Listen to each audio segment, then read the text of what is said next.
Kita akan menyampaikan tentang bab yang keempat yang disampaikan oleh penulis buku, tingkatan-tingkatan penduduk surga. Disinilah kita memahami bahwasanya ternyata kenikmatan surga yang Allah janjikan bagi hamba yang beriman ketika mereka memasukinya, sesungguhnya dia itu ada tingkatan-tingkatannya dan tidak berada pada tingkatan yang sama. Mungkin ada di antara kita yang bertanya, kenapa di surga ada tingkatan-tingkatannya? Apakah nanti justru malah menjadikan saling iri hati di antara para penduduk surga? Maka kemudian jawabannya adalah semua penyakit hati dihilangkan sebagaimana kotoran fisik. Tidak ada hasad dan tidak ada dengki di antara para penduduk surga. Makanya ketika kita mendapati keterangan riwayat yang menerangkan bahwasanya surga ada tingkatan-tingkatannya, pahami semua penyakit hati sudah dihilangkan oleh Allah sebagaimana kotoran-kotoran fisik telah dihilangkan pula oleh Allah. Kenapa ada tingkatan para penduduk surga?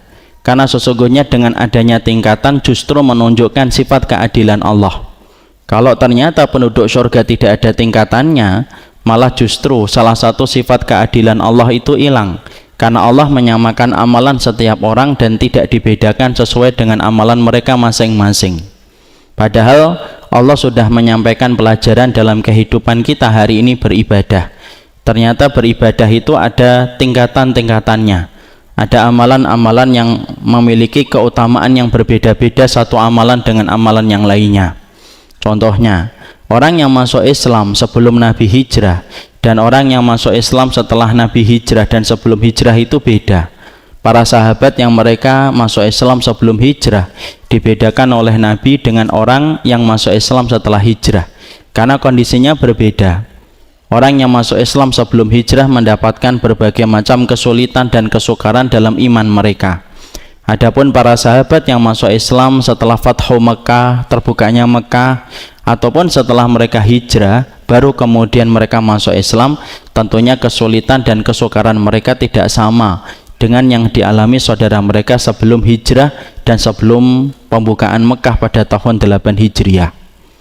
Sama pula orang yang sedekah sebelum Islam menang dan setelah Islam menang ketika pembukaan Mekah pada tahun 8 Hijriah dibedakan oleh Allah sebagaimana Allah sampaikan di dalam surat Al-Fatih, min qablil fathi wa ba'd.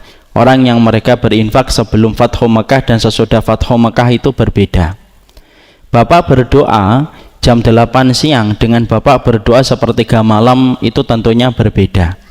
Kemudian ketika kita melaksanakan sholat duha dengan sholat witir tentunya berbeda. Disitulah Allah memberikan pelajaran kepada kita, segala sesuatu ada tingkatan-tingkatannya dan segala sesuatu itu mempengaruhi bagaimana tingkat pahala dan kedudukan yang nanti mereka dapatkan. Makanya saya pernah menyampaikan materi amalan jalan pintas ke surga, karena ternyata ada satu amalan yang apabila kita melakukannya maka itu jauh lebih besar daripada amalan-amalan yang lainnya, karena tingkatannya itu di hadapan Allah itu berbeda. Makanya setan itu paling tidak suka kalau mendapati manusia beramal dengan amalan yang sifatnya itu jalan pintas, yang mana amalan itu kedudukannya besar pahalanya di sisi Allah. Setan itu tidak suka. Makanya Imam Ibnu Qayyim itu menerangkan, setan itu ketika menyesatkan manusia itu ada 6 metode.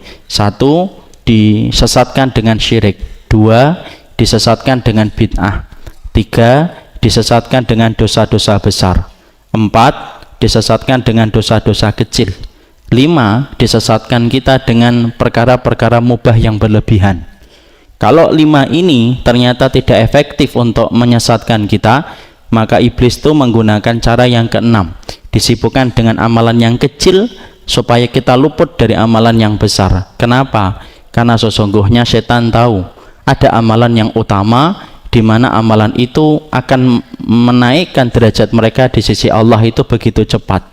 Makanya setan itu kalau sudah mulai putus asa menggoda manusia, maka dibiarkan manusia itu beramal, tapi dengan amalan yang kecil supaya dia luput dari amalan yang besar, karena setan tahu amalan besar itu paling cepat memasukkan manusia itu ke surga. Nah, itulah amalan-amalan. Makanya analoginya sederhana, sebagaimana seorang wanita ketika masak untuk suaminya. Kalau ada seorang wanita masak untuk suaminya, Maka tentunya tidak semua masakan itu disukai oleh suaminya.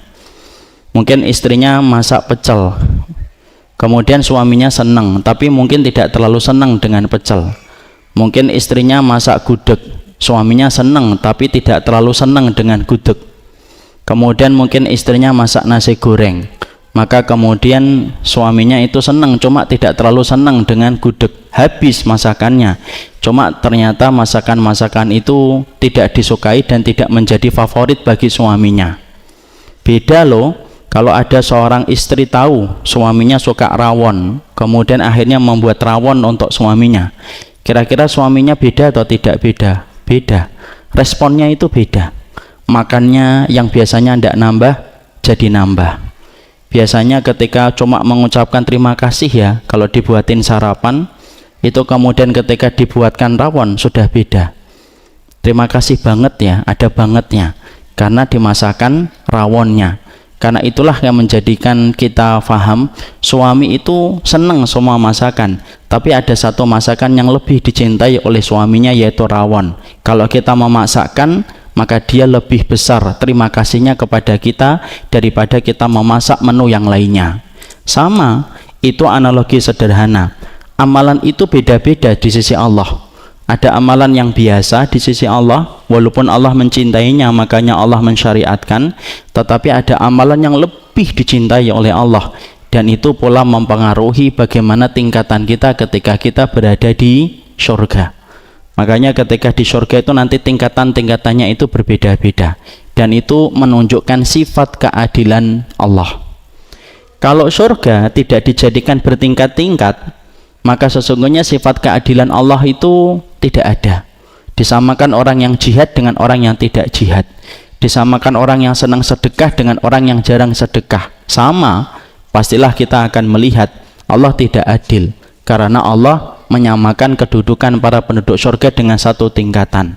Tapi ketika kita mendapatkan riwayat Nabi mengatakan kenapa penduduk surga dibuat tingkatan-tingkatan, itu menunjukkan keadilan Allah bagi setiap amal yang dilakukan manusia. Makanya beramal-amal besar itu pengaruhnya besar di sisi Allah, dan ada amal-amal yang tidak mampu ditandingi dengan amal-amal yang lainnya. Makanya fokus dengan amalan yang besar tanpa meremehkan amalan yang kecil, itulah konsep hidup yang beriman. Jangan sampai kita sibuk dengan amalan kecil tetapi diluputkan dari amalan besar. Kita khawatir kalau kita disibukkan dengan amalan kecil tetapi kita luput dari amalan yang besar, amalan kecil itu tidak terlalu memberatkan timbangan kebaikan kita, dan kita khawatir akan dikalahkan dengan dosa-dosa kita yang menggunung tinggi setinggi langit. Waliyadzubillah. Makanya kemudian di sini disampaikan, sesungguhnya Rasulullah mengatakan sesungguhnya para penduduk surga itu nanti akan berusaha untuk melihat apa yang ada di atas mereka. Karena para penduduk surga itu mampu melihat apa saja. Mereka mampu melihat arasy-Nya Allah, Ustaz. Mampu melihat arasy-Nya Allah. Bahkan mereka mampu melihat Allah secara langsung. Jadi para penduduk surga itu diberikan kekuatan mata yang berbeda dengan kekuatan mata ketika di dunia. Semenjak nanti kita mati, kekuatan kita nanti berbeda dengan kekuatan kita ketika dulu di dunia. Kalau kekuatan kita di dunia kan sering sekali kita lemah dan keletihan, itu kekuatan kita di dunia. Tapi kekuatan orang setelah meninggal dunia justru dibuat berkali-kali lipat lebih besar daripada kekuatan mereka ketika di dunia. Makanya kalau kita jeli memperhatikan manusia nanti ketika dikumpulkan di padang mahsyar sebelum masuk surga, sesungguhnya manusia nanti ketika dikumpulkan di padang mahsyar itu berdiri, Pak, selama 40 tahun dalam kondisi kepala mereka itu mendongakkan kepala ke atas. Jadi manusia nanti ketika mereka dikumpulkan di padang mahsyar berdirinya itu 40 tahun dan kepala mereka itu mendongakkan ke sini tanpa henti 40 tahun. Kemudian Syekh Utsaimin menyampaikan, apakah mereka tidak letih? Enggak. Apakah mereka tidak kemudian kepayahan? Tapi mereka kuat itu. Padahal kalau kita berdiri upacara saja 40 menit banyak yang pingsan, apalagi kemudian 40 tahun. Syekh Utsaimin mengatakan karena kekuatan orang kalau sudah mati dibangkitkan lagi di itu dijadikan kekuatan mereka itu lebih besar. Maka telinga mereka lebih detail, mata mereka lebih tajam. Makanya walaupun nanti semua manusia itu dikumpulkan di padang mahsyar, dari Nabi Adam sampai orang yang terakhir melihat neraka, melihat tanda kiamat, melihat kiamat, tidak ada orang yang tidak kedengeran. Mana fulan? Langsung datang dia. Tidak ada alasan, maaf ya Allah tadi nggak kedengeran. Tidak ada. Semuanya dijadikan lebih besar daripada ketika di dunia. Dan itu lebih besar lagi ketika manusia nanti dimasukkan ke dalam surga. Kekuatan mereka lebih besar. Makanya mata mereka mampu melihat apa saja. Melihat arasy-Nya Allah. Arasy itu Allah itu di mana? Arasy Allah itu di atasnya surga. Maka kemudian di situ arasy-nya Allah, yaitu di situ arasy-nya Allah yang indah. Arasy itu makhluk, yaitu kemudian diciptakan oleh Allah, dan Allah bersemayam di atas arasy-Nya. Kalau kita memperhatikan satu riwayat yang disampaikan Nabi, langit itu punya lapisan 7. Antara lapisan yang pertama dengan lapisan yang kedua sejarak 500 tahun perjalanan. Yang kedua dengan yang ketiga sejarak 500 tahun perjalanan. Langit yang ketujuh di atasnya ada Sidratul Muntaha. Sidrah itu bidara yang berada pada puncaknya langit. Di atasnya langit yang ketujuh ada lautan. Kemudian dari bawahnya sampai atasnya permukaannya sejarak perjalanan 500 tahun. Baru di atasnya padang yang begitu lapang, di atasnya lagi ada arsy. Itulah kerajaan Allah. Itulah kerajaan Allah, dan kita kecil sekali di antara kerajaan Allah itu. Tidak ada apa-apanya. Makanya kemudian para penduduk surga nanti melihat surga. Mereka melihat apa yang ada di atas mereka. Mereka melihat ada yang di bawah mereka itu siapa saja. Dan mereka saling mengunjungi satu dengan yang lainnya. Ketika Allah memberikan izin kepada mereka untuk saling mengunjungi antara penduduk surga. Jangan khawatir kalau kemudian kita tidak sama surganya dengan surganya Rasul, dan kita tidak sama dengan surganya Nabi, bukan berarti kita tidak ketemu Rasul. Kita tetap bertemu dengan Rasulullah. Cuma ketika kita baliknya ke tingkatan surga yang Allah berikan kepada kita. Misalkan kita di lantai 1, ya di lantai 1. Rasulullah ibarat kata lantai 30, ya di lantai 30. Tapi ada kesempatan kita untuk berjumpa dengan Rasulullah walaupun tingkatan kita tidak pernah sama dengan tingkatan amal Rasulullah Shallallahu Alaihi Wasallam. Mana dalilnya bahwasanya nanti kita akan diberikan oleh Allah kesempatan untuk berjumpa dengan Rasulullah? Ini di dalam ayat yang kita baca di dalam surat An-Nisa. Allah menyampaikan di dalam surat An-Nisa, yaitu ayat 169. Allah menyampaikan di dalam ayat itu, wa may yuti'illaha war rasula faulaika ma'alladzina an'amallahu alaihim minan nabiyyin wasiddiqin wasyuhada wassolihin wa hasuna ulaika rafiqah. 69 bukan 169. Allah menyampaikan kepada kita, wa may yuti'illaha war rasula faulaika ma'alladzina an'amallahu alaihim minan nabiyyin wasiddiqin wasyuhada wassolihin wa hasuna ulaika rafiqah. Barang siapa yang mereka taat kepada Allah dan Rasulnya, maka mereka akan dikumpulkan dengan golongan para nabi, golongan para rasul, siddiqin dan orang yang cinta kebenaran, wasyuhada dan syuhada, wassolihin dan orang solih, wahasuna ulaika rafiqah, dan itulah teman yang terbaik nanti dalam kehidupan kampung akhirat kita. Ini dalilnya. Kita nanti ketemu Rasul walaupun beda tingkatan surga kita dengan surganya Rasul. Kalau kita tidak ketemu Rasul itu malah sedih kan? Karena orang yang sering kita sebutkan namanya ketika di dunia itu adalah Rasulullah Shallallahu Alaihi Wasallam. Makanya nanti kita ketemu dalilnya di dalam surat An-Nisa 69. Walaupun surga kita beda, tingkatannya beda, tetapi kita akan ketemu dengan Rasulullah ketika saling mengunjungi di antara penduduk surga. Surat An-Nisa 69 Pak memiliki sebab kenapa ayat ini diturunkan. Di dalam tafsir Imam Ibnu Katsir disampaikan bahwasanya ada seorang sahabat itu datang kepada Nabi dalam keadaan sedih. Kemudian Rasulullah itu tahu sahabat ini sedih, karena sesungguhnya Nabi adalah orang yang paling sensitif terhadap para sahabat. Nabi ketika melihat sahabat ini sedih, Nabi nanya, mali araka hazinan, kenapa aku melihatmu dalam kondisi sedih ya Rasulullah? Kemudian dia berkata, naqdu wa naruhu ma'aka wa nujalisuka wa natali ila wajhika fa idza mittu fatarfa'u indal mala'il a'la. Rasulullah itu mendapatkan jawaban dari sahabat itu, ya Rasulullah, yang membuatku sedih itu adalah ternyata dia tidak menyebutkan utang, tidak menyebutkan pula tentang dunia. Yang membuatku sedih itu satu, ya Rasulullah. Apa yang membuatmu sedih? Ya Rasulullah, apabila engkau nanti ketika kami di dunia, kami ini melihat wajahmu ketika pagi dan sore, kami ketika kangen kepada engkau ya Rasulullah, sesungguhnya kami melihat wajahmu, kami mampu berjalan bersamamu setiap hari, setiap waktunya, bahkan kami ketemu engkau setiap kami sholat ya Rasulullah. Tapi yang aku sedihkan itu adalah bagaimana kalau nanti aku mati, kalau aku meninggal dunia, satu, belum tentu saya itu penduduk surga. Yang kedua, belum tentu kalaupun mendapatkan surga, kedudukan surga saya sama dengan kedudukan surgamu ya Rasulullah. Dan bagaimana nanti kalau saya tidak bisa ketemu dengan engkau ya Rasulullah? Sedih, itulah sedihnya dia. Padahal sudah ketemu Nabi ketika di dunia. Masya Allah.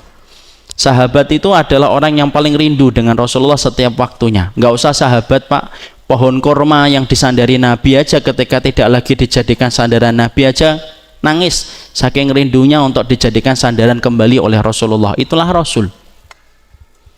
Ketika Nabi mendapati hal semacam itu, kemudian Nabi diem, kemudian Allah yang menjawab di atas arsy-Nya. Allah turunkan surat An-Nisa 69. Allah membacakan itu kepada sahabat dengan gembira, wa may yuti'illaha war rasula fa ulaika ma'al ladzina an'ama Allahu 'alaihim minan nabiyyin wasiddiqin wasyuhada wassalihin wa hasuna ulaika rafiqa. Sesungguhnya siapapun yang taat sama Allah dan Rasulnya, maka mereka akan dikumpulkan dengan orang yang dikasih nikmat, yaitu dari kalangan para nabi, para rasul, siddiqin, syuhada, dan itulah teman yang terbaik. Dan itulah jawaban. Kita masih bisa ketemu Rasul, walaupun sangat besar kemungkinan surganya kita tidak sama dengan surganya Nabi, tingkatan surga kita tidak sama dengan tingkatan surganya Nabi SAW, tapi masih bisa ketemu. Masih bisa ketemu Nabi Adam, bisa. Nabi Nuh, bisa. Nabi Yusuf, biasanya ibu-ibu nanyanya itu, masih bisa insya Allah. Semuanya masih diberikan kesempatan untuk bertemu satu dengan yang lainnya dan saling mengunjungi.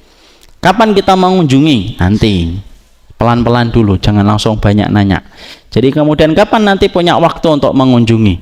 Kapan punya waktu ke pasar? Kapan punya waktu bersama dengan bidadari? Semua nanti dijelaskan dalam penjelasan riwayat yang akan datang setelahnya.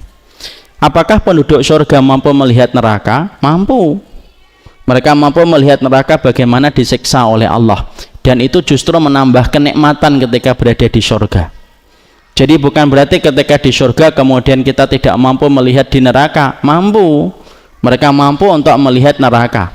Dan Allah hilangkan sifat kasihan mereka itu dari penduduk surga, sudah dicabut oleh Allah ketika mereka dimasukkan surga. Jadi sesungguhnya mereka akan melihat orang-orang yang dulunya menghina kita, nertawain kita, orang yang beriman. Innal ladzina ajramu kanu minal ladzina amanu yadhakun. Penduduk surga itu sifatnya salah satunya, penduduk neraka itu banyak sifatnya. Salah satunya apa? Orang pendosa yang nanti dimasukkan neraka itu sukanya ngetawain orang yang beriman ketika di dunia. Alah pakai cadar, alah pakai hijab, malah ngaji, ketawain. Makanya ketika kemudian kita mendapati salah satu kenikmatan surga yang ditambahkan oleh Allah, mereka mampu melihat ke dalam penduduk neraka dan bagaimana penduduk neraka itu disiksa oleh Allah. Nanti nangis dong Ustadz ngelihat keluarganya ada yang disiksa. Enggak nangis lah, tidak ada tangisan lagi, sudah dicabut tangisan itu. Semuanya akan betul-betul merasakan kenikmatan luar biasa. Melihat itu menambah kenikmatan yang luar biasa. Ibarat kata, kalau tiba-tiba kita dipukulin sama orang, tiba-tiba kita ngelihat sendiri orang itu tiba-tiba sakit, rasanya nikmat atau enggak nikmat?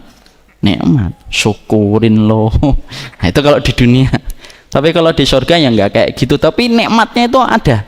Masya Allah, itu toh Fir'aun yang nganuin Nabi Musa itu kayak gitu. Itu toh Walid Mughirah, itu toh Abu Jahal. Kita nanti semua ngeliatin Pak.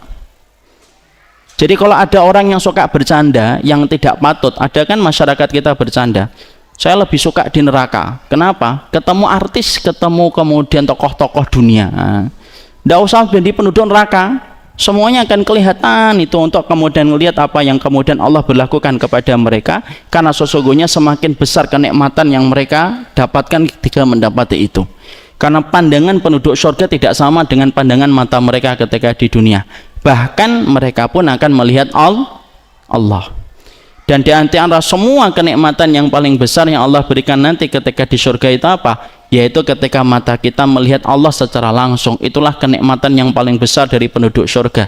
Walaupun kita berada pada tingkatan yang paling bawah, kita akan melihat Allah sebagaimana kita ketika melihat rembulan di tengah malam.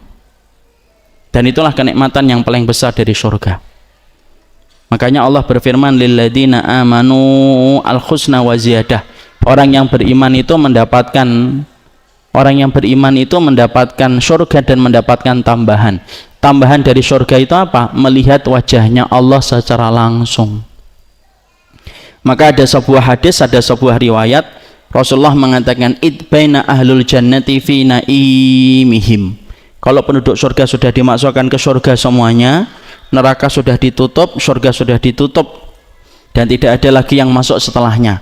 Yang tersisa orang yang kekal di dalam neraka, ditutup, dikunci, tidak pernah dibuka lagi. Semua penduduk surga sudah masuk, yang paling terakhir mendapatkan surga senilai 10 kali lipat yang sudah kita pelajari dalam riwayat sebelumnya. Kemudian ittala alaihi nurun fawqa ru'usihim. Ketika para penduduk surga sedang sibuk dengan kenikmatan-kenikmatan yang mereka peroleh dan mereka dapatkan dari Allah, tiba-tiba di atas kepala mereka terdapat sinar yang begitu indah, nembus sampai relung-relung hati mereka. Maka kemudian para penduduk surga kemudian farafau absarahum, mereka langsung mendongakkan kepala mereka untuk kemudian melihat apa yang ada di atas kepala mereka. Dan ketika mereka melihat, Masya Allah, ittala alaihi nurun fawqa ru'usihim fa idza rabbu azza wa jalla, dan ternyata yang memiliki cahaya itu adalah Allah Subhanahu wa taala. Tidak mungkin kan kita melihat Allah ketika hidup, tidak mungkin. Nabi Musa aja pingsan ketika baru melihat salah satu di antara cahayanya Allah. Mereka nanti akan melihat Allah langsung ketika nanti di surga. Kemudian cahaya itu semakin besar, tanpa hijab, tanpa sater, tanpa hijab, nanti dibuka sama Allah, kita ngelihat wajahnya Allah itu yang indah. Kita bisa bayangkan melihat Allah itu semacam apa. Wong kita melihat tempat yang indah saja membekas. Kita ini kalau ngelihat tempat yang indah membekas, padahal itu baru ciptaannya, apalagi Allah yang menciptakan. Maka kita melihat Allah secara langsung, tanpa hijab, tanpa sater. Kemudian semua penduduk surga ketika melihat Allah secara langsung, mereka terdiam karena mereka tenggelam di dalam kenikmatan ketika mereka melihat wajahnya Allah. Kemudian Allah itu berfirman, Assalamualaikum ya ahlal jannah. Assalamualaikum para penduduk surga. Maka kemudian para penduduk surga itu saking nikmatnya, tidak disebutkan dalam riwayat ini mereka menjawab, mereka diem semuanya, tertegun, ya. Dan kemudian mereka tidak menundukkan kepala, mereka tidak noleh ke kanan, mereka tidak noleh ke kiri, bahkan mengedipkan mata mereka tahan, karena tidak mau kehilangan momentum ketika bertemu dengan Allah. Faidah, kemudian sampai Allah kemudian berpaling, kemudian Allah meninggalkan tempat itu, yang tersisa itu adalah wajah, yang tersisa itu adalah sinar-sinar dari indahnya wajah Allah. Disitulah kenikmatan yang paling tinggi. Jadi maaf ya kalau di televisi ada yang pernah mengatakan, semoga Allah memberikan kebaikan untuk beliau karena beliau sudah minta maaf. Di televisi ada yang pernah mengatakan kenikmatan tinggi di surga itu pesta seks dengan bidadari. Salah, bukan itu. Kenikmatan tertinggi para penduduk surga itu melihat wajahnya Allah secara langsung, dan itulah balasan bagi mereka yang menghadirkan Allah dalam setiap langkah, perkataan dan perbuatan mereka. Maka mereka mendapati Allah dalam kehidupan ujung akhirnya ketika di akhirat. Makanya kalau kita mendapati ibadah itu mengingat wajahnya Allah, maka sesungguhnya itu merupakan salah satu penguat dalam istiqomah itu, keinginan kita untuk melihat wajahnya Allah. Makanya Nabi itu berdoa, yaitu salah satu doanya Nabi yang indah, Allahumma inni as'aluka laddatan nadhari ila wajhika wasyauqa ila liqaika. Maka salah satu doanya Nabi yang indah adalah, ya Allah, aku meminta kepadamu laddatan nadhari, kenikmatan dan kelezatan ketika melihat wajahmu, dan semoga hati saya tidak pernah hilang rasa rindunya untuk bertemu denganmu. Dan itu sering diucapkan Nabi, padahal Nabi adalah orang yang sudah dijamin pasti ketemu dengan Allah, pasti melihat Allah, dan pasti selalu ingin untuk bertemu dengan Allah. Tapi Nabi masih menguatkan dengan doa, karena ketemu dengan Allah itu bukan hal yang ringan, maka kuatkanlah itu dengan doa. Mau ditulis doanya? Silakan ditulis. Kalau kemudian kita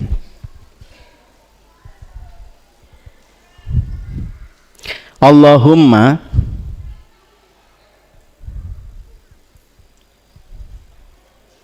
inni as'aluka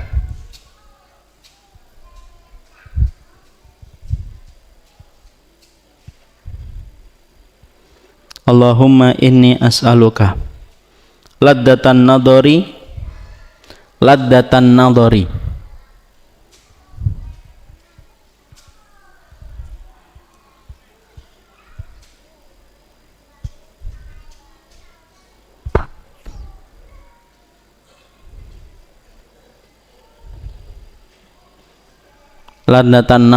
Sudah? Nulisnya pakai Latin atau Arab? Latin insyaallah. Itu pertanyaan yang tidak perlu dijawab. Laddatan nadhari ila wajhika, ila wajhika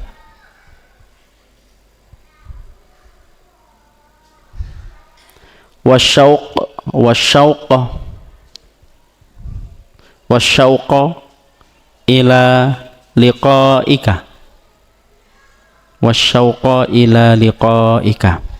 Artinya, ya Allah, aku meminta, aku memohon, sama saja, aku meminta dan aku memohon kelezatan melihat wajahmu, kelezatan melihat wajahmu,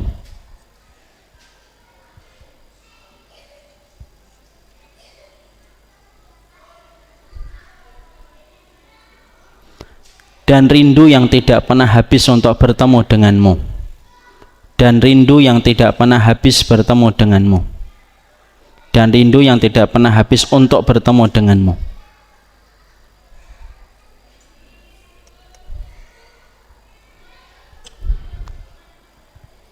Hadis riwayat Imam Ahmad dan Nasai dengan sanad yang sahih. Hadis riwayat Imam Ahmad dan Nasai dengan sanad yang sahih. Ya. Maka disitulah kita kemudian mendapati hatta Rasul pun meminta kepada Allah supaya beliau melihat wajahnya Allah dan keinginan rindu yang tidak pernah habis untuk bertemu dengan wajahnya Allah. Kenapa saya sampaikan ini pada pembahasan tentang tingkatan penduduk surga? Karena ada kaitannya dengan penglihatan. Karena penglihatan manusia itu ketika nanti di surga penglihatan mereka puluhan kali lipat dan puluhan ataupun ratusan kali lipat daripada pandangan kita ketika di dunia. Dan itulah yang menjadikan kita nanti di surga mampu melihat Allah, mampu melihat apa yang ada di atas tingkatan kita di surga, mampu melihat ke neraka, sebagaimana mampu melihat apa yang ada di bawah kita. Kalau yang di atas saja mampu dilihat, apalagi yang di bawah. Jadi nanti para penduduk surga nanti akan melihat, yaitu adalah bagaimana tempat-tempat mereka. Ustadz, bagaimana dengan keluarga? Bukankah keluarga itu nanti dipertemukan di surga? Apakah nanti kedudukan orang tua dan kedudukan anak itu sama ketika mereka mendapatkan rumah di surga? Maka jawabannya dengan amal mereka. Kalau ibu dan bapak kita ternyata amalannya tinggi, maka mereka akan menempati tempat yang lebih tinggi. Kalau kita ternyata amal kita tidak sama dengan amalan ibu dan bapak kita, maka kita mendapatkan rumah yang di bawahnya. Tapi sekali lagi, antara penduduk surga dengan penduduk surga ada waktu kita berkunjung, karena setiap rumah antara anak dengan orang tua itu pun dibeda-bedakan oleh Allah sesuai dengan keluarga-keluarga ketika di dunia. Kalau kita di dunia kan ibu kita, bapak kita punya rumah, kita selaku anak dengan istri kita punya rumah, dan tidak disatukan. Dan itu pula yang terjadi dalam kehidupan di akhirat. Kata para ulama, rumah-rumah antara penduduk-penduduk surga itu antara satu rumah dengan rumah yang lainnya itu berbeda-beda sesuai dengan tingkatan amal-amal mereka. Yang saya belum ketemu satu, ini saya belum ketemu, nanti tolong ya jangan ditulis di pertanyaan, makanya sebelum ditulis saya ngomong dulu ya. Yaitu adalah bagaimana kalau antara suami istri amalannya beda, Ustadz, ya kan? Suami amalannya luar biasa atau istri amalannya luar biasa, tiap malam istrinya sholat tahajud, suaminya jarang tahajud. Tiap hari istrinya puasa sunnah, sabarnya luar biasa, suaminya sabar tapi tidak sesabar istrinya, atau sebaliknya. Gimana nanti ketika di surga, rumah mereka sama atau tidak? Nah itu belum ketemu riwayatnya. Maka tolong jangan ditanya ya, daripada nanti capek-capek nulis, saya akan jawab tidak tahu karena saya masih mencarinya. Tapi yang jelas bahwasanya setiap penduduk surga nanti akan mendapatkan tempat bahwasanya sesuai dengan tingkat amalan-amalan mereka.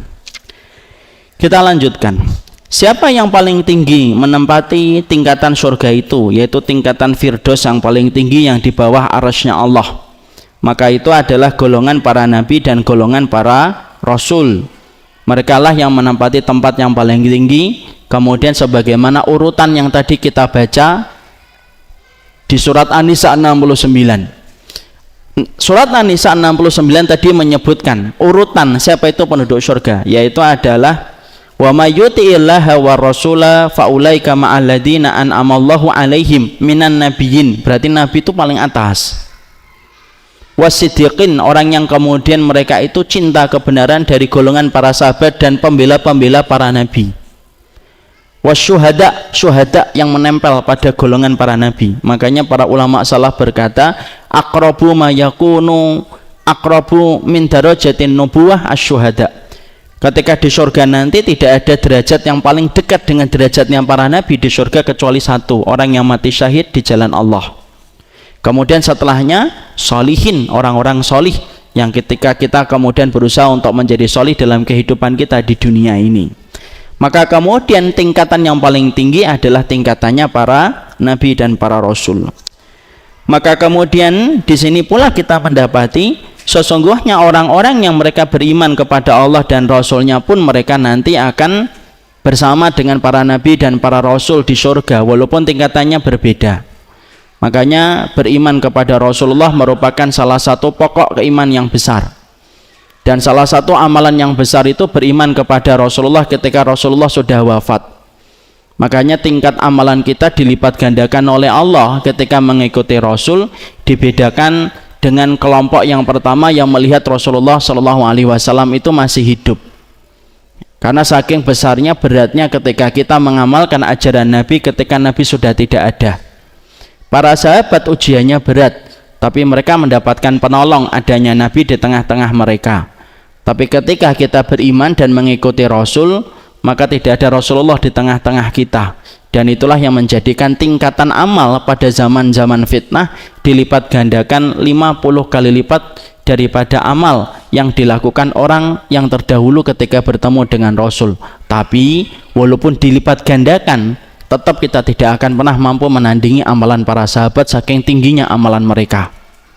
Mana hadisnya Ustadz bahwasanya amalan kita ini dilipat gandakan lebih besar daripada generasi yang pertama di dalam Islam, yaitu Rasulullah mengatakan idza ra'aitum syuhan muta'an wa hawan muttaba'an wa dunya mu'assiratan wa ijabu kula ra'yin bi ra'yihi fa 'alaika bi nafsika fata'i ankal awam fa inna min waraihim ayyamas sabr kal qabid 'alal jamr. Rasulullah mengatakan kalau kalian itu hidup pada satu zaman sudah melihat 4 perkara. 1, ada orang yang bakhil ditaati. 2, kemudian hawa nafsu diperturukan. Wa idza ra'aitum syuhan muta'an wa hawan mutaban wa dunya mu'assiratan. Yang ketiga, dunia berpengaruh dalam kehidupan. Yang keempat, ijabu kula ra'yin bi ra'yihi, setiap orang berbangga-bangga dengan pemikiran mereka.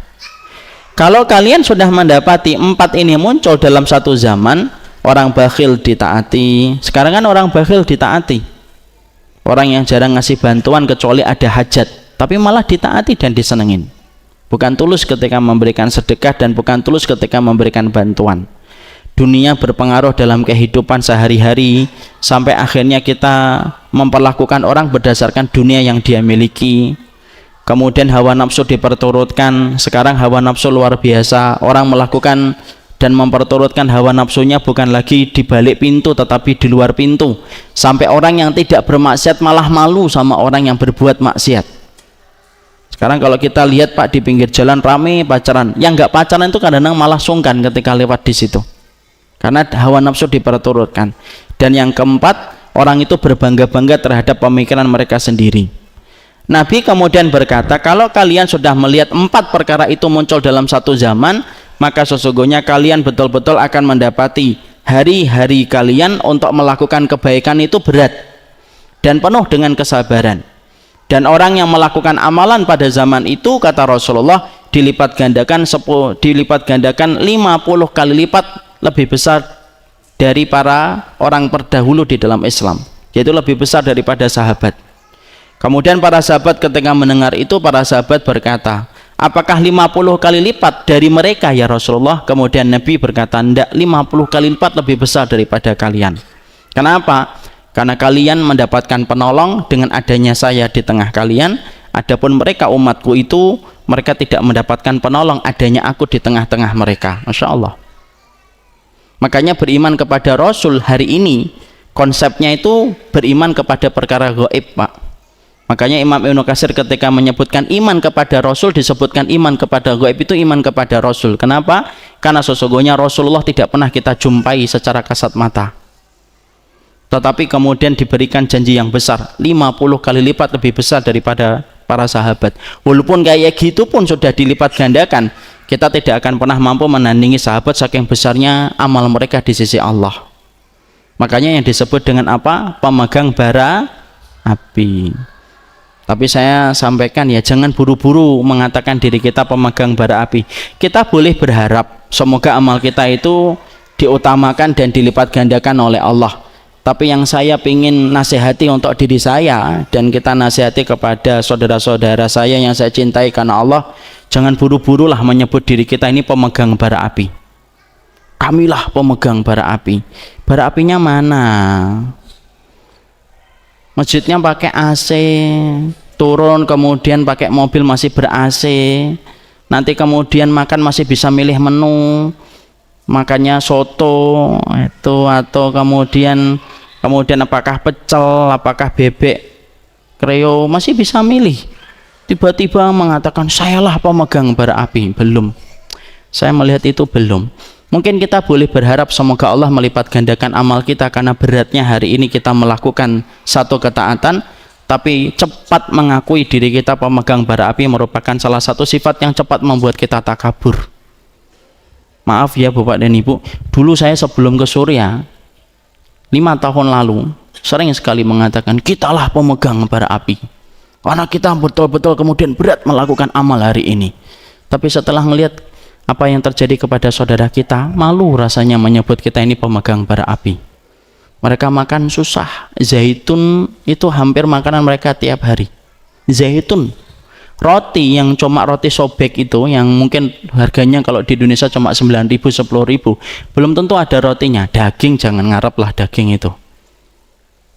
Minum itu kadang-kadang satu botol gini harus dibagi 5 orang. Itu yang rumah sakit loh Pak. Saya berada di rumah sakit di mana mereka menjamu tamunya itu lebih daripada diri mereka sendiri. Nggak ada siang-siang kumpul kayak gini sebanyak ini, nggak ada. Sepi. Kalau kita ngelihat sejauh mata memandang kota-kotanya sepi banget.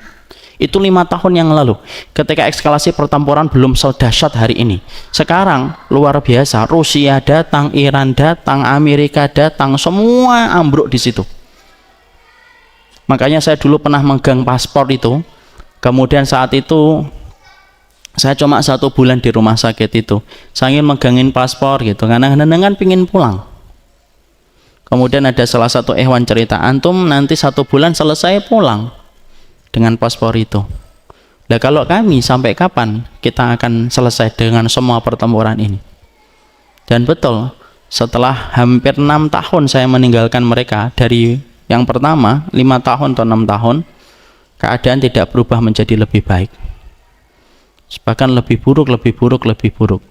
Dan itu cara Allah untuk membersihkan kota Syam dari segala macam orang-orang yang buruk, supaya mereka keluar dari Syam, supaya yang tersisa itu orang yang terbaik. Karena Rasulullah SAW sudah mengatakan, innallaha takaffala li bisyami wa ahli. Allah itu sudah menjaminkan kepada diriku bagaimana imannya penduduk Syam, dan bagaimana para penduduknya, dan bagaimana keberkahan tempatnya. Masya Allah itu. Makanya ketika habis melihat mereka, akhirnya saya malu untuk menyebut diri saya pemegang bara api. Pemegang bara apinya mana gitu. Ngisi kajian juga ada minum, walaupun tidak teh, tapi ini kan minum juga. Kemudian belum lagi nanti habis ini ada makan, masih enak kita ini. Makanya maaflah, jangan buru-buru mengatakan kita pemegang bara api ya bi. Lu bara apinya mana toh mi? Tidak ada bara apinya, kita masih belum ada. Kita boleh berharap semoga Allah melipat gandakan amal kita karena beratnya, boleh. Tapi menyebut diri kita itu terlalu merekomendasi diri, dan itu tidak baik. Biar Allah yang menganggapnya. Ya, karena masih ada ikhwan-ikhwan akhwat yang saya sering lihat itu mengatakan, bahkan ada satu grup itu, saya pernah itu mau dimasukkan grup itu. Grupnya itu pemegang bara api. Alah ya Allah. Tidak usah terlalu ngaku-ngaku lah. Kita ini menjaga niat itu hari ini susah. Kenapa sih kita harus ngaku-ngaku? Biar Allah yang menilai itu. Kalau kita bertobat, tidak usah kita proklamirkan ke tempat semua orang, tidak usah lah, biar Allah yang menilai. Kalau kita sudah ngaji sebagai baker, ya sudahlah ngaji aja, tidak usah kemudian kita mengaku-ngaku diri kita. Saya khawatir, bukan saya mengatakan itu tidak baik, enggak, saya khawatir kita ini akhirnya apa? Terlalu gegap gempita dengan penamaan dan status, dan akhirnya lupa untuk memperbaiki diri kita.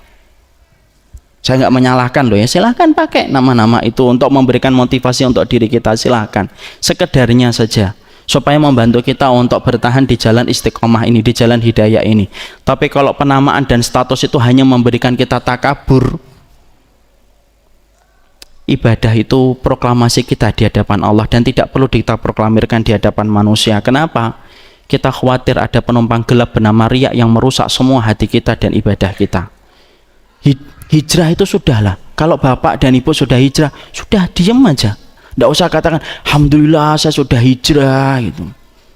Walaupun kalau ada yang ngomong kayak gitu, kita tidak boleh mengatakan itu tidak ikhlas loh, tidak lah, tetap kita berkhusnudon alhamdulillah ya.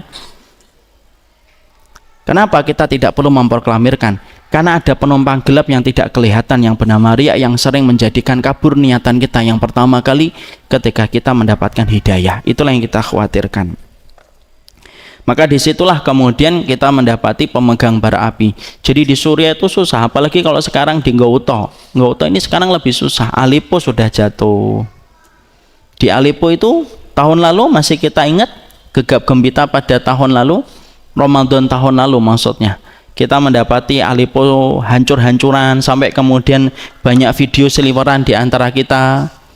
Kemudian mereka meminta bantuan, sudah dikepung, tidak bisa keluar. Sampai ada salah satu tulisan itu, ada wanita-wanita Suriah meminta fatwa bagaimana kalau mereka mati bunuh diri daripada diperkosa. Semuanya itu betul-betul ada dan nyata.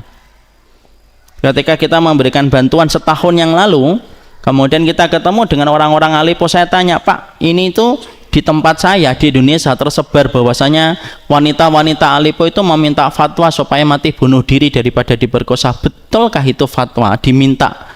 Dan kemudian mereka nanya itu, Bapak salah satu dari Aleppo itu berkata yang pernah saya temui di pengungsian itu, iya memang betul.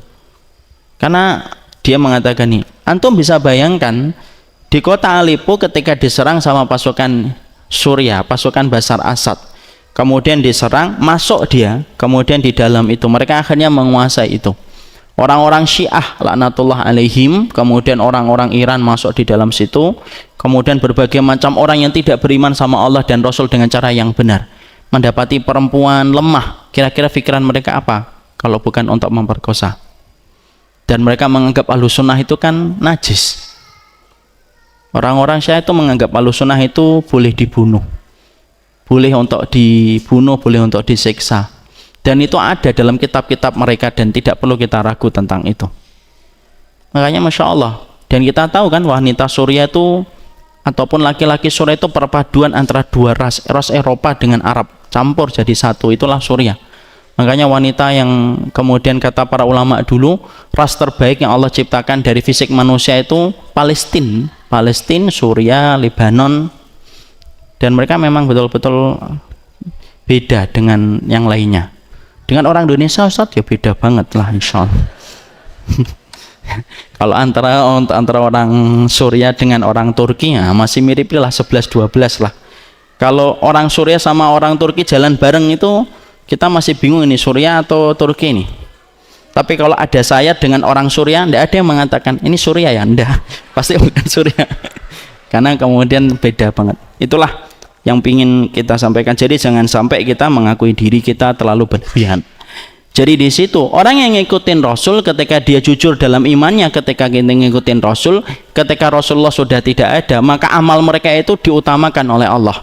Makanya ketika kita ngamalin sunnah hari ini, pahalanya beda dengan pahala orang yang pertama kali ketika ngamalin sunnah. Kenapa? Karena sesungguhnya kita hidup pada zaman ketika ngamalin sunnahnya Rasulullah, ketika tidak ada Rasulullah yang ada di tengah kita memberikan motivasi secara langsung kepada kita ketika kita mengamalkan apa yang disampaikan oleh Rasul.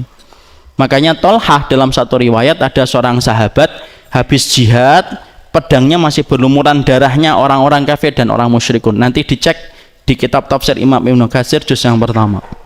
Kemudian Tolhah itu pedangnya masih berlumuran darah, orang yang kemudian musyrik ketika menentang Nabi.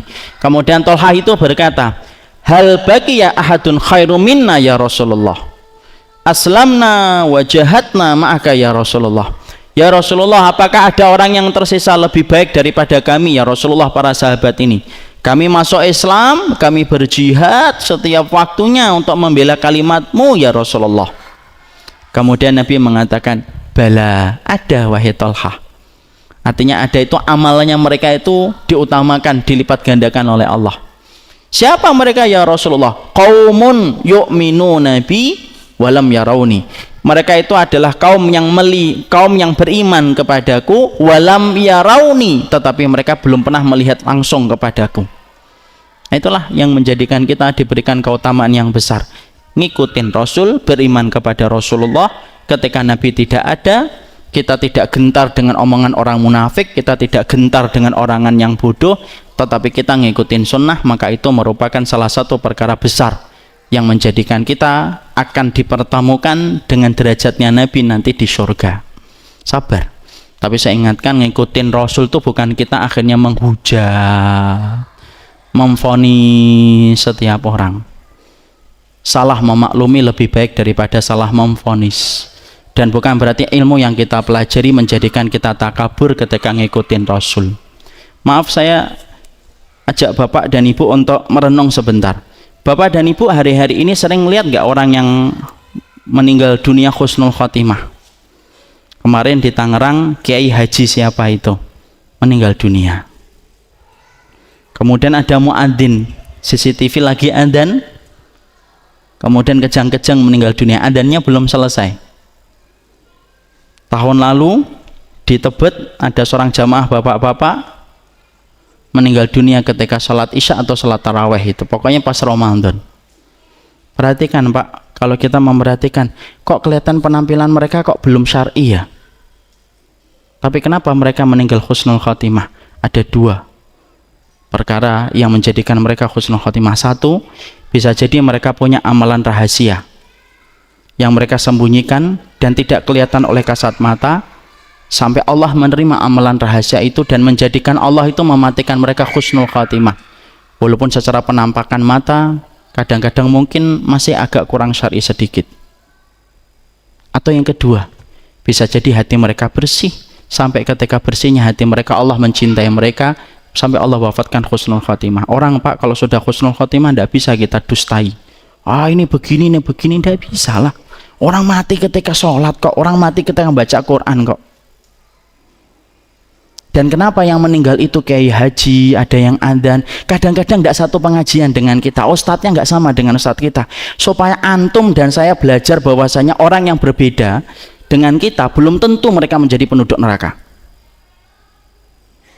Karena kita ini sengaji, kadang-kadang frekuensi kita itu menetapkan siapapun yang beda frekuensinya dengan frekuensi saya, seakan-akan itu penduduk neraka. Tuh Allah liatin satu persatu tuh. Makanya Rasulullah sampai berkata, kamu itu jangan mendustakan seseorang, kamu jangan mencintai seseorang sampai kamu ngelihat bagaimana dia dimatikan oleh Allah. Kematian itu tanda kejujuran iman ketika hidup. Kalau dia itu sampai dimatikan husnul khatimah, berarti kemudian dia itu dicintai oleh Allah, karena Allah tidak mungkin mematikan orang dalam husnul khatimah kecuali Allah mencintainya. Kenapa Allah jadikan kayak haji itu? Mungkin tidak pernah ngaji, mungkin kita nggak pernah ngaji sama beliau. Mungkin ada beberapa perkara yang mungkin kita beda pandangannya dengan Kiai Haji yang kemudian diwafatkan ketika khutbah itu. Orang yang adzan mungkin tidak satu pengajian dengan kita. Tapi kenapa mereka meninggal ketika adzan, meninggal ketika khutbah? Ngajarin ke kita. Jangan takabur dengan apa yang kita pelajari. Bisa jadi ada orang yang tidak pernah ngaji sama kita, tidak satu frekuensi dengan kita, tapi Allah wafatkan ia dalam keadaan husnul khatimah. Ada dua, bisa jadi mereka kemudian bersih hatinya, atau dua, mereka punya amalan rahasia yang bisa menjadikan mereka dicintai oleh Allah. Ambil pelajaran tentang itu. Makanya Masya Allah, itulah yang membuat kita, kalau kita ngikutin Rasul, bukan berarti kemudian kita gampang menghambur-hamburkan setiap vonis kepada saudara kita. Vonis itu kerjaan ulama, bukan kerjaan antum, bukan kerjaan dai kayak saya. Saya ini dai, antum thalibul ilmi. Kemudian yang menentukan vonis itu ulama. Ulama itu siapa? Ulama itu yang betul-betul mereka itu mumpuni di bidangnya untuk menentukan bahwasanya dia bisa memvonis orang. Itu ulama besar, dan mencari konsep ulama di Indonesia saja masih susah. Kenapa? Karena belum tentu di sana dikatakan ulama besar, di sini belum tentu diterima. Kenapa? Ulama itu punya standar sertifikasi yang sangat ketat dan detail. Kalau Ibnu Qudamah menerangkan, banyak syaratnya itu kapan seseorang disebut dengan alim minal ulama. Nah ini kalau kita bahas syarat-syaratnya panjang. Hafal Quran, hafal ribuan hadis, diakui pernah maju kepada masyayikh besar, diuji dia sampai mendapatkan ijazahnya, baru kemudian disebut ulama. Kita dai itu sifatnya mengajak, yang sifatnya kalau kemudian ada yang salah ngingetin dengan cara yang baik. Jangan suka memvonis. Salah memaklumi lebih ringan daripada salah memvonis. Kita kalau sudah ngomong, monggo silakan ngomong apa saja setelah kita ngaji, ngomong, komentar, dikit-dikit komentar di grup komen, dikit-dikit bicara, silahkan monggo. Tapi ingat, setiap perkataan kalau sudah keluar akan nyari pelakunya. Tidak ketemu di dunia, ketemu di akhirat. Siapkan aja buktinya nanti apa. Kalau enggak, siapkan separuh atau seluruh ibadah kita untuk ganti kesalahan kita ketika memvonis. Saya ambilkan contoh ya, kejadian salaf. Ada seorang ulama besar salafus salih namanya Makhul. Sholat dia, di sampingnya ada orang yang kemudian sholat sama dia, nangis tersungguk-sungguk dalam kemudian tangisan itu, nangis dia. Makhul itu ngomong di dalam hatinya, Masya Allah, nangis pas ketika jamaah banyak, tidak ikhlas, nyari sensasi, riak. Nangis mbok nanti malam gitu loh, kesepi, tidak ada orang nangis. Lagi sholat banyak orang nangis-nangis. Udah, cukup dibatin aja itu di dalam hati, nggak di share, nggak di broadcast kemana-mana, dalam hati doang. Selesai sholat pulang dia. Malam sholat tahajud tidak mampu nangis. Padahal para salaf ngerti betul, kalau hati itu susah nangis itu ada dua. Satu, maka dia hatinya lagi keras, atau dua, lagi hitam banyak maksiatnya.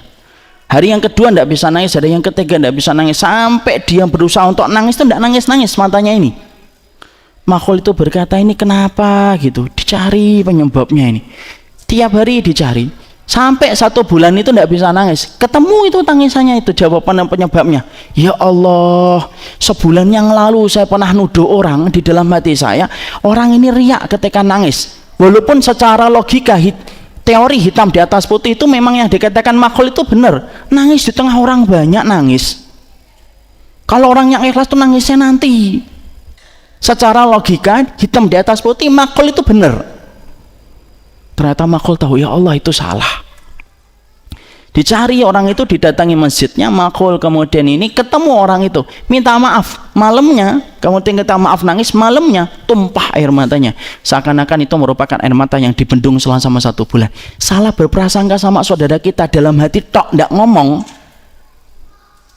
Allah benci dan Allah jadikan makul mendapatkan batu, yaitu batu kemudian apa, mendapatkan hukumannya. Ini baru prasangka, tidak diomongin loh itu. Kenapa para salaf ngomong kayak gini dan menceritakan ini dalam kitab mereka? Supaya ngajarin ke kita gitu loh. Ngikutin Nabi ketika kita ingin mendekat kepada Rasul. Bukan kamu ketika deketin Rasul mengeluarkan setiap orang dari surga. Ngikutin Rasul ketika kita ingin dapat surga. Semangatnya kita itu masukkan bareng-bareng orang ke dalam surga. Bukan semangatnya ngeluarin orang dari surga. Bukan kemudian kita mengatakan kafir, sesat, syubhat, kafir. Sama aja itu. Kalau kita mengatakan ini tidak sunnah, itu sudah konsekuensinya apa? Ngeluarin dia dari iman kepada Rasulullah dengan benar. Dan itu berat di sisi Allah. Bapak nyaman nggak kalau belajar sunnah kemudian akhirnya menjadikan Bapak membenci setiap orang? Ya kalau ada orang yang salah, ya memang kita luruskan. Tapi bukan berarti menghalalkan kita untuk berakhlak yang buruk kan sama orang yang salah sekalipun. Itu pun kalau betul-betul salah. Belum lagi ketika masih ada, oh ini ada perbedaan para ulama. Makanya susah ngasih tahu. Ada 2 orang yang susah dikasih tahu. Orang yang jatuh cinta sama orang yang taklid buta. Susah dikasih nasihat. Orang kalau jatuh cinta itu kasih nasihat susah atau enggak? Susah. Hitam orangnya, nggak apa-apa. Yang penting manis. Itu orang jatuh cinta. Orang taklid juga gitu. Jangan gitu. Enggak. Ini benar sikap saya walaupun saya menghujatnya. Ini hak. Inilah cara kemudian yang benar. Susah ngasih tahu orang yang taklid buta. Sama dengan orang yang jatuh cinta. Makanya ngikutin Rasul itu keinginan kita. Semua kita ngikutin Rasul. Kita pengen ngikutin Rasul. Pastikan kalau kita ngikutin Rasul, pastikan kita punya dalil. Pastikan kita punya hujah. Itu. Kalau kemudian kita mendapati ada hujah yang lain, maka jangan buru-buru menyalahkan. Cek dulu referensinya dari mana supaya kita belajar menghargai. Ustadz, kalau ada yang mengatakan merasa benar gimana Ustadz? Lu merasa benar itu wajib. Kita ini kalau mendapatkan dalil harus merasa benar atau tidak? Harus merasa benar. Tapi ketika saya dan bapak, saya dan ibu ketika merasa benar, bukan diiringi dengan sifat merendahkan setiap pendapat yang berbeda dengan pendapat saya ketika saya merasa benar. Yang salah itu orang merasa benar itu ada 2. Ada yang merasa benar dengan dalilnya karena dia memilih dalil itu karena meyakin itu dalil yang benar, tapi dengan itu dia menyalahkan semua dalil yang berbeda dengan pilihan dalil dia. Itu yang nista, itu yang hina. Ada yang kedua, merasa benar. Dalil saya begini Pak, saya merasa benar dengan ini. Dalil saya begini-begini. Tidak buru-buru untuk menyalahkan. Dicek dulu, diperiksa dulu di kitabnya. Baru kemudian kita akan paham. Merasa benar, silahkan. Saya merasa benar dengan apa yang saya pelajari. Walaupun terkadang nanti dapat nasihat kita berubah lagi, mungkin ada pendapat yang lebih kuat, tapi kita merasa benar. Tapi kalau saya dan Bapak merasa benar, bukan berarti toh kita kemudian merendahkan setiap pendapat yang berbeda dengan pendapat kita. Itulah indahnya ketika kita mengerti ilmu itu harusnya kayak benih yang ditanam tetapi menumbuhkan sesuatu yang bermanfaat bagi manusia, bukan menjadikan manusia terganggu dengan apa yang kita lakukan. Barakallahu fikum. Itu yang keempat. Jadi kemudian sesungguhnya ada amal yang kemudian berbeda-beda, dan sesungguhnya orang yang paling dekat derajatnya dengan para nabi yaitu adalah mereka yang ngikutin Rasulullah dengan jujur mengikuti apa yang disampaikan oleh Nabi SAW. Itu sifat yang keempat. Sifat yang kelima, sifat bangunan surga, debunya dan batu-batunya. Sebelum saya nerangkan tentang sifat yang kelima, Ustadz, apakah ada amal yang bisa betul-betul begitu besar di sisi Allah, hampir sama lagi dengan kedudukan para nabi dan para rasul? Ada sesungguhnya satu amal yang kemudian membuat para nabi dan para rasul itu iri hati dengan balasan amal itu. Ya, maka kemudian Rasulullah SAW bersabda, sesungguhnya ada di antara manusia yang nanti ditinggikan derajatnya, membuat para nabi dan para rasul itu iri hati dengan kedudukan balasan yang mereka dapatkan. Siapa itu ya Rasulullah? Yaitu adalah mereka yang bertemu bukan karena nasab, bukan karena rahim, bukan bertemu karena darah, tapi mereka saling mencintai karena Allah. Maka mereka nanti kedudukannya tinggi. Kemudian Rasulullah mengatakan lahum manabir min nurin, Mereka mendapatkan mimbar-mimbar yang tinggi, betul, tinggi-tinggi itu terbuat, mimbar-mimbar itu terbuat dari cahaya. Kepada siapa mimbar itu diberikan? Kepada mereka yang saling mencintai karena Allah, bukan karena rahim, bukan karena darah, bukan karena nasab, tapi mereka mencintai karena Allah. Makanya saling mencintai karena Allah itu merupakan bentuk perintahnya sunnah. Itu yang kita dapatkan. Sekarang yang kelima, sifat bangunan surga, debunya dan batu-batunya. Nah, inilah yang kita bahas dalam pertemuan kita selanjutnya, insya Allah. Jadi kita masih pembahasan yang keempat. Nah, sifat berikutnya insya Allah baru bangunan-bangunan surga. Gimana bangunan surga, rumah-rumah di surga? Nanti gaya rumah di surga itu gaya rumah klasik atau minimalis ya Ustadz ya. Nanti insya Allah mungkin nanti akan masuk pembahasan kalau ada riwayatnya. Tapi yang jelas nanti kita akan membahas batu-batunya surga itu apa, batanya surga itu apa, dan lain sebagainya dalam pertemuan kita berikutnya.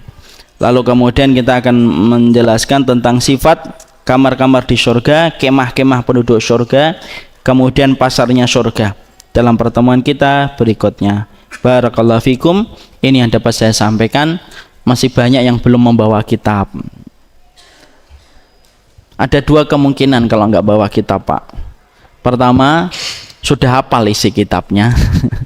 Atau yang kedua, belum beli. Nah, ini karena saya khusnudun belum beli. Ini kitabnya 175 jalan menuju surga, dan kalau tidak salah panitia sudah menyediakan di bawah.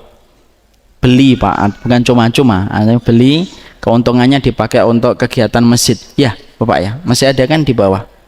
Di apa? Al-Kausar. Aksomat, ya. Di Aksomat. Nah, itu silahkan dibeli. Moga-moga kita bisa kaji bareng-bareng. Ini yang dapat saya sampaikan. Kita teruskan bersama dengan pembawa acara. Baik, jazakallahu Ustaz. Bapak-bapak ada yang nulis untuk ini persoalan? Nah, jawab. Ibu-ibu sudah semua? Ada 5 ya sementara. Langsung kita serahkan ke Ustaz deh, Ustaz, untuk dipilih.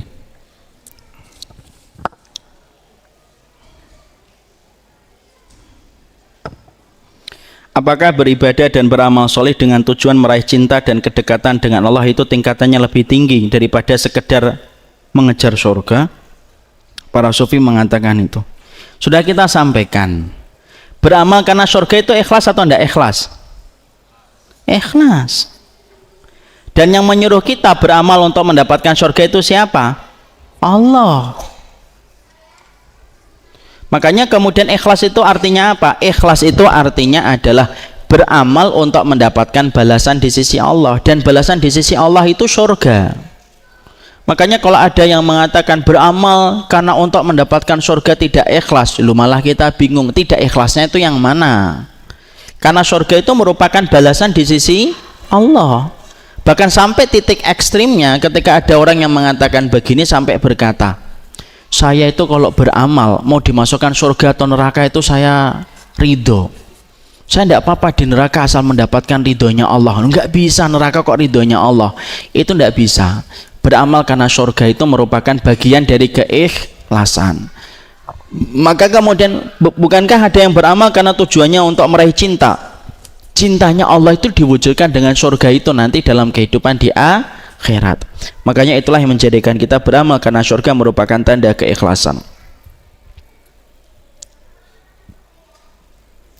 Bagaimana dengan isi surat At-Tur 21 yang menyatakan bahwasanya anak cucu orang beriman mengikuti tingkatannya di surga? Betul. Bagaimana cara dengan isi surat Tur 21 yang menyatakan bahwasanya anak cucu mereka akan mengikuti tingkatannya mereka di surga? Betul. Tapi apakah nanti setiap misalkan suami istri kemudian amalnya beda, nanti apakah sama enggak balasannya? Itu yang sedang kita cari.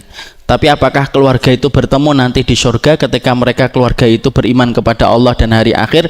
Keluarga yang beriman sama Allah dan hari akhir akan bertemu lagi di surga. Itu janji Allah dalam surat Tur 21 sampai 26. Bagaimana cara menggabungkan dua nas? Kita tidak akan masuk surga kecuali dengan rahmat Allah. Pada surat Az-Zukhruf diterangkan surga hanya bisa diperoleh dengan ibadah kalian. Gini, Surga itu mahal, Pak. Saking mahalnya surga, maka amal kita itu tidak akan pernah mampu untuk bisa mendapatkan properti di surga, saking mahalnya properti di surga. Ibarat kata gini, saya sudah sampaikan ini jawaban ini. Tahukah kita properti paling mahal di dunia ini itu dimiliki oleh tempat mana? Yaitu di sekitar Masjidil Haram. Di sekitar Masjidil Haram, Masya Allah, 1 meternya itu bisa puluhan miliar. 1 meternya di sekitar Masjidil Haram. Ibarat orang kayak saya kerja seumur hidup, mati, hidup lagi, kerja lagi, belum tentu dapat 1 meter. 1 meternya itu padahal properti di pinggir Masjidil Haram. Kalaulah properti di sekitar Masjidil Haram semahal itu, apalagi properti di surga, mahal betul. Makanya kemudian sampai kemudian Rasulullah itu mengatakan, ala inna silatallahi ghaliyah, sesungguhnya barangnya Allah itu mahal dan barangnya Allah itu surga. Makanya kan ada fulan yang akan dimasukkan ke surga. Allah berfirman, masuklah kamu ke surga dengan rahmatku. Orang itu berkata, ya Allah, saya masuk surga karena amalku. Bukan, kamu masuk surga itu karena rahmatku. Dihitung amalan orang itu, kemudian setelah dihitung, Allah mengatakan kepada malaikat yang menghitungnya, amalan dia pakai untuk bayar kenikmatan yang aku berikan kepada dia ketika di dunia. Kalau ada sisa baru nanti untuk surga. Malaikat itu berkata, ya Allah, amalannya dari kecil sampai besar sampai mati yang dia beribadah hanya untuk bayar kenikmatan mata sebelah aja tidak cukup, ya Allah. Orang itu tertunduk. Allah berfirman, masuk ke surga karena rahmatku. Akhirnya dia masuk surga karena rahmatnya. Kalau kita sholat, sedekah, kemudian ngaji, dengan itu kita merasa bisa membeli surga, salah. Tapi kita sholat, kita kemudian ibadah, kita sedekah, satu, supaya dengan itu kita mendapatkan rahmat dari Allah. Bukan berarti rahmat dan amal ibadah itu beda, enggak.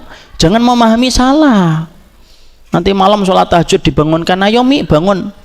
Loh, masuk surga itu karena rahmat, Bi, bukan karena amal. Salah. Kita sholat tahajud supaya mendapatkan rahmat, kita sedekah supaya mendapatkan rahmat, ibu dan bapak ngaji ke sini pun supaya mendapatkan rahmat. Kenapa? Rahmat Allah itu bersama dengan orang yang beramal. Makanya orang yang amalnya lebih banyak daripada amal keburukannya, itu sebab Allah memberikan rahmat. Jadi nanti kalau Umar minta semua bapak dan ibu di sini amal kebaikannya itu lebih berat daripada amal keburukannya, ini alasan Allah memberikan rahmat. Tapi amal kita sebenarnya tidak bisa masuk surga, Ustaz. Tidak cukup amal kita. Wong amalan Nabi aja tidak cukup mendapatkan surga kok. Makanya Nabi sampai kemudian mengatakan lan nadkhulal jannata, kita tidak akan pernah masuk surga dengan amal. Kemudian para sahabat bertanya, wa iyyaka ya Rasulullah, apakah sampai engkau juga masuk surga bukan karena amal ya Rasulullah? Wa iya ya, sampai saya pun masuk surga bukan karena amal. Saya masuk surga itu karena Allah memberikan rahmat. Kenapa kita masuk surga karena rahmat? Karena harga mahal yang dimiliki oleh surga. Allah itu tidak pernah memberikan kata mahal kecuali pada satu tempat, surga. Kalau Allah yang maha kaya sampai mengatakan mahal, bayangkan semahal apa itu surga. Kalau saya Pak mengatakan mahal, janganlah, nggak usah percaya Pak, karena bisa jadi menurut saya 1 juta itu mahal. Tapi maaf ya, kalau ada miliarder uangnya itu kemudian puluhan ratusan miliar, setiap hari budgetnya 200 juta harus habis, kok sampai dia mengatakan ini mahal padahal uangnya ada ratusan miliar? Fahami, semahal apa barang yang dikomentari dia mahal padahal dia punya semua harta yang diimpi-impikan oleh banyak manusia. Allah itu zat yang maha kaya. Kalau Allah sampai mengatakan surga itu mahal, semahal apa surga itu Allah ciptakan untuk mereka yang beriman. Amalan-amalan ringan yang dapat membantu memberatkan timbangan amal kebaikan di yaumul hisab nanti apa saja Ustadz? Yaitu nanti makanya kita bahas 175 jalan menuju surga. Saksikan jawabannya dalam setiap kajian kita. Ya jawabannya ada 4 tahun ini kalau mau dijawab. Karena kemudian isi kitab ini dari pertanyaan ini Ibu. Amalan apa ya Ustaz? Nah ini dibahas 175 jalan ke surga itu. Apakah fungsi pasar yang ada di surga? Bukankah di surga sudah tidak ada lagi jual beli? Adalah. Pasar itu untuk menyalurkan fitrahnya wanita. Ketika wanita suka belanja, ya ada pasar, nanti tukeran. Apakah sistemnya nanti jual beli ataukah tukar barang, kita tidak ngerti. Tapi yang jelas pasar itu ada, disebutkan oleh Nabi. Pasar itu ada. Dan itu untuk apa? Untuk menyediakan fitrah bagi wanita. Kalau fitrahnya laki-laki disediakan apa, Pak? Pasar atau bidadari, Pak? Milih bidadari atau pasar, Pak? Tidak usah tanya. Makanya kemudian fitrahnya laki-laki beda dengan fitrahnya ibu-ibu. Kalau ibu-ibu fitrahnya itu belanja, nanti kemudian Allah sediakan pasar itu. Dan itu nanti kita bahas, insya Allah kita bahas dalam pertemuan kita berikutnya. Kalau laki-laki dia bersama dengan para bidadari. Saya punya 2 orang kakak yang sudah meninggal di usia 11 bulan. Apakah benar pada saat orang tua saat nanti meninggal dalam melewati sirat itu, maka orang tuanya akan dipegangin tangan kanannya dan kiri oleh anak saya supaya tidak tergelincir? Iya, dalam satu riwayat. Jadi makanya ada kisah salafus sholih. Ada kisah salafus sholih itu yang kemudian dia itu mendapatkan bagaimana keutamaan anak yang meninggal sebelum balik. Sampai kemudian dia itu kemudian berkata, tamannaitu wafata ibni. Kalau saya tahu sebesar itu keutamaan yang dimiliki, saya berharap semoga anak saya mati sebelum balik. Saking besarnya dia tahu keutamaan anak-anak yang meninggal sebelum balik, ketika orang tuanya ridho. Ya, makanya kemudian Allah itu kalau sudah mencintai seorang hamba, ada laki-laki dan perempuan yang Allah cintai, maka Allah itu akan perintahkan malaikat, inza samrota fuadihi, wahai malaikat, aku mencintai keluarga itu. Dia punya anak 5, ambil anak yang paling mereka cintai. Makanya disebut samrota fuadi. Samrota fuadi itu buah hatinya, ambil buah hatinya. Maka kemudian dicabut buah hatinya, kemudian dilaporkan kepada Allah, saya sudah mencabut buah hatinya ya Allah. Kemudian Allah bertanya, ma yaqul abd, hambaku itu ngomong apa? Hamidaka wastarja'ah, dia tetap memujimu dan dia istirja, innalillahi wa inna ilaihi rajiun, dan pasrah hatinya, ridho. Kemudian Allah memberikan sebuah perintah, ubnu lahu, kamu bangunkan ya untuk keluarga ini sebuah bangunan di surga. Wasammuhu baitul hamdi, kasih nama ruangan itu baitul hamdi, bait rumah, hamdi pujian.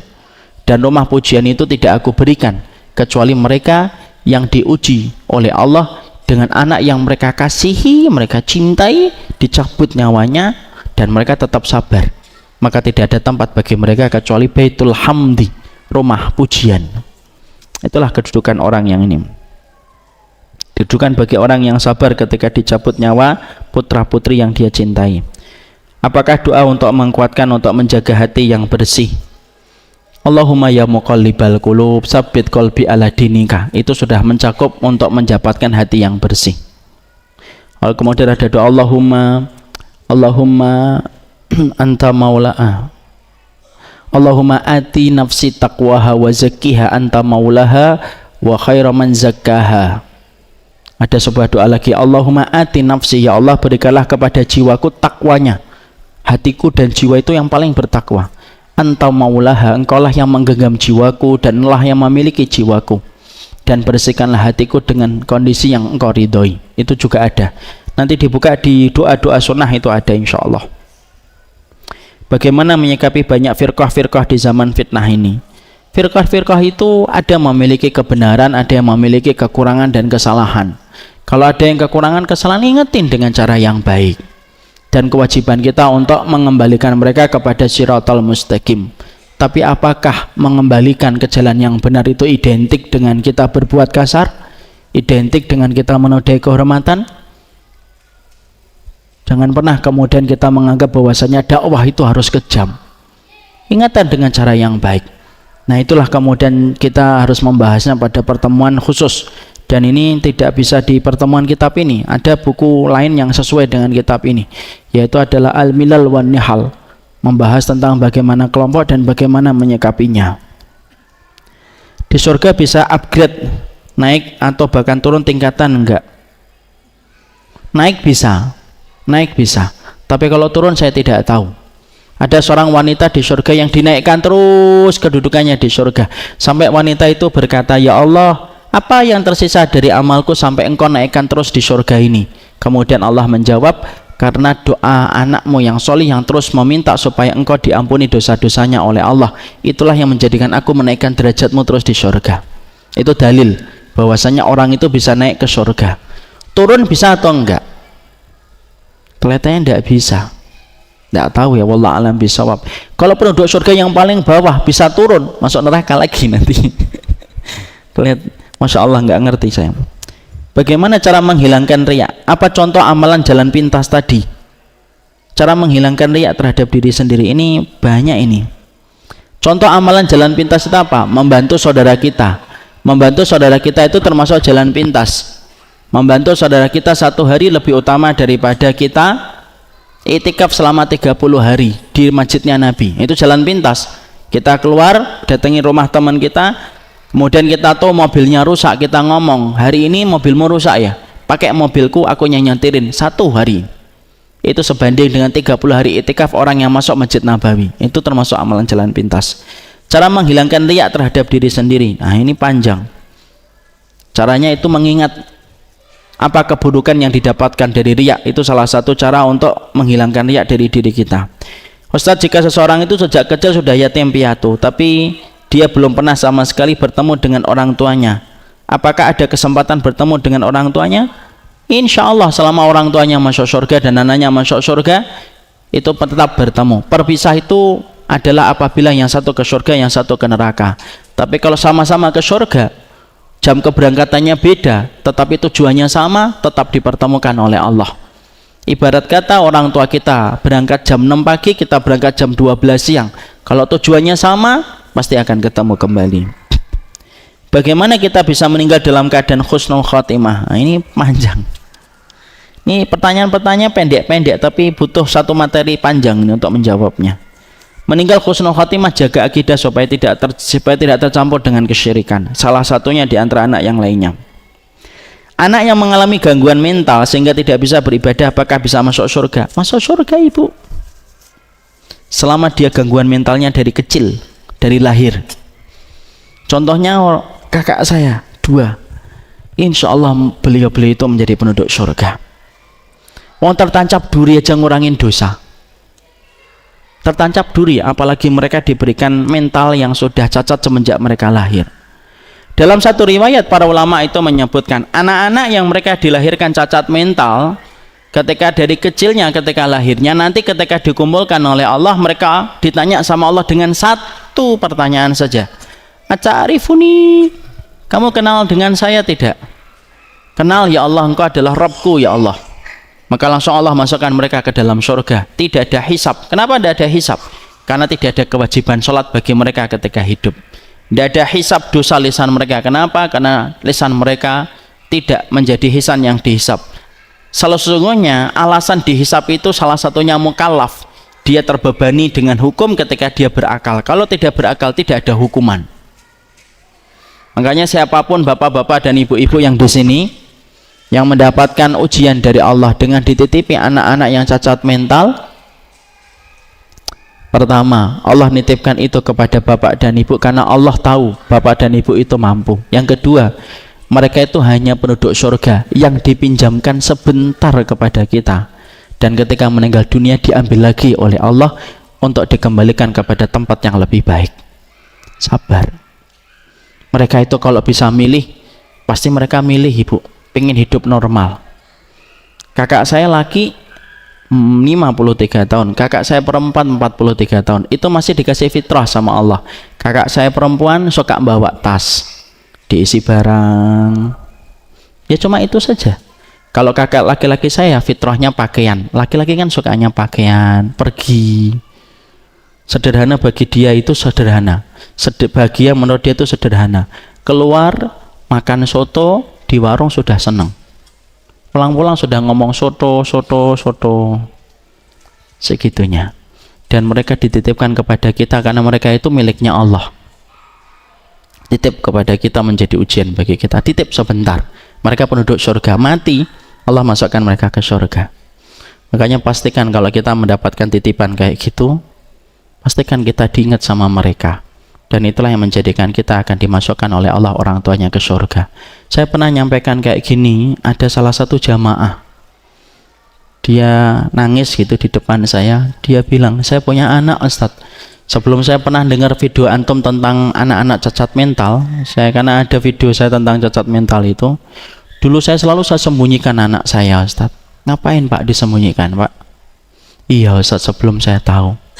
Saya harus bilang sama bapak itu, kalau mereka bisa milih Pak, mereka juga nggak mau kayak gitu.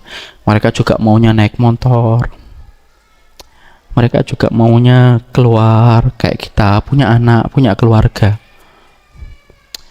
Tapi kan memang begitu yang Allah kasihkan. Jadi orang yang cacat mental itu, selama cacat mentalnya itu dari kecil, dari lahir, tidak ada tempat bagi mereka kecuali adalah surga. Hisabnya cuma satu saja. Kamu kenal aku nak? Kenal ya Allah, masuk ke surga. Tidak ada hisab yang lainnya lagi. Jadi mereka itulah penduduk surga yang dipinjamkan. Barakallahu fikum, ini yang dapat saya sampaikan. Beda dengan orang yang cacatnya itu gilanya ketika sudah dewasa, nah, itu masih dosa Pak. Ya, ini ada yang gila Ustadz, masuk surga atau enggak? Kapan gilanya? Habis kalah pilkada, enggak bisa. Beda itu. Barakallahu fikum, subhanakallahumma wa bihamdika, asyhadu an la ilaha illa anta, astaghfiruka wa atubu ilaika. Assalamualaikum warahmatullahi wabarakatuh.